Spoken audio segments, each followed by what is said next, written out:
I live in Houston, Texas. I recently purchased a new Promaster van, 159-inch wheelbase. It has come outfitted as a like for a delivery vehicle. It's really nice the way it's set up. Unfortunately, I'm not going to be using it for delivery. I plan on converting this into a camper van. It's got the factory panels on the side, on the walls, and it's got this vinyl mat. It's a real hard vinyl. Looks like it'll be real durable. And of course the partition up front. It's a Ranger model. It's really nice.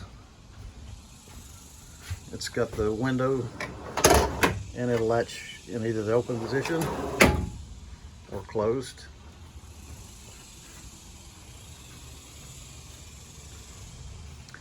Since I'm converting this to a camper van, all of these will have to come out. I won't be able to use them, and I'd like to sell them.